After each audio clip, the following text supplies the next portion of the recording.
ఇవాళ రాష్ట్ర వ్యాప్తంగా అతి తక్కువ వేతనాలకు పనిచేస్తున్న వారు, స్కీమ్ వర్కర్సు, మున్సిపల్ వర్కర్లు అందరూ కూడా లక్షల సంఖ్యలో వారందరూ కూడా రోడ్డెక్కారు.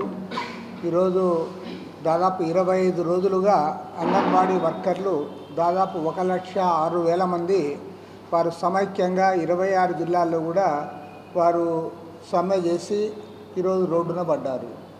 అదేవిధంగా మున్సిపల్ వర్కర్సు వారు కూడా మున్సిపల్ కార్యాలయాల దగ్గర తమ విధులన్నీ కూడా బంద్ చేసి వారు ధర్నాలకు దిగారు. మరోవైపు సర్వశిక్ష అభియాన్ ఉద్యోగస్తులు వేల మంది వారు కూడా అన్ని చోట్ల రోడ్డెక్కి ధర్నాలు చేపట్టారు. మరోవైపు ఆశా వర్కర్లు, వాలంటీర్లు, యానిమేటర్లు అందరూ కూడా ఒకరి తర్వాత ఒకరు ఇవాళ రోడ్డెక్కే పరిస్థితి వచ్చింది. దీనికి ప్రధానమైన బాధ్యత ప్రభుత్వమే తీసుకోవాలి. మన ముఖ్యమంత్రి జగన్మోహన్ రెడ్డి గారు ఆయన మరి గతంలో మనం చూడలే, రోమ్లో నీరో చక్రవర్తి మాదిరి ఉన్నాడని, కానీ ఆ నీరో చక్రవర్తి ఫిడేల్ వాయించాడన్నారు. మన నీరో చక్రవర్తి ఏమో ట్రాన్స్ఫర్లో మునిగి వెళ్తా అన్నాడు, ట్రాన్స్ఫర్లు చేస్తున్నాడు. ఉద్యోగస్తులు కాదు, ఆయన ఎమ్మెల్యేలని ఎంపీలను కూడా ట్రాన్స్ఫర్ చేసి ఆ ట్రాన్స్ఫర్లు వాళ్ళకి అందరూ కూడా పంపుతూ ఉన్నారు. అలిగిన వాళ్ళు బుజ్జగిస్తూ ఉన్నారు, కొంతమందిని బెదిరిస్తూ ఉన్నారు, కొంతమందిని డబ్బు తెమ్మంటా ఉన్నాడు. మొత్తం మీద ఏమంటే పూర్తి స్థాయిలో ట్రాన్స్ఫర్స్లో మునిగి తేలుతూ ఉన్నాడు. ఇక్కడ చిలకలూరుపేటలో పనికిరాని ఆమెను తీసుకొని వచ్చి గుంటూరులో టికెట్ ఇస్తే మరి ఆమె ఎట్లా గెలుస్తుందో నాకైతే అర్థమే కాలే. గతంలో ఎవరు కూడా ఇది చెప్పలే. ఇంతకుముందు రాజకీయ పార్టీల వాళ్ళు ఇస్తే టికెట్ ఇచ్చారు, లేదంటే లేదన్నారు, లేదంటే బాగా చేసింటే ఎమ్మెల్యేని ఎంపీకి ఇచ్చారు. కానీ ఇక్కడ అది కాదు, టోటల్గా ఈ ట్రాన్స్ఫర్స్లో మునిగి తేలుతూ ఉన్నాడు.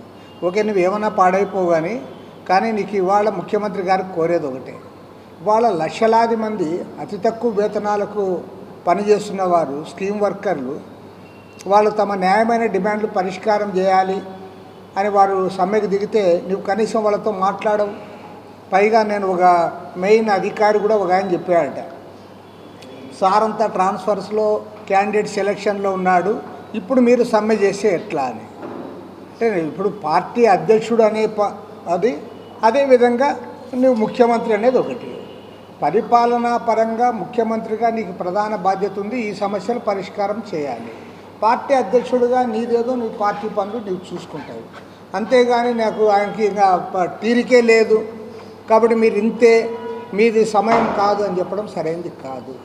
పైగా మేమేదో రాజకీయం చేయాలనే ఉద్దేశంతో చెప్పడం లేదు. వాళ్ళు ఏ డిమాండ్స్ అయితే చెప్తా ఉన్నారో ఆ డిమాండ్స్ నువ్వు పరిష్కారం చేయకపోతే కనీసం నీవు చెప్పినవన్నా చేయాలి కదా అని నేను అడుగుతాను.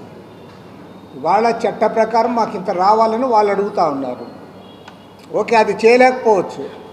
కనీసం ముఖ్యమంత్రిగా లేదా ప్రతిపక్ష నేతగా నువ్వు ఏదైతే చెప్పావో ఆ చెప్పిన దాన్ని కూడా నువ్వు చేయకుండా ఇది చేయడం అనేది సరైనది కాదు. దాన్ని తీవ్రంగా తప్పుపడతా ఉన్నాము.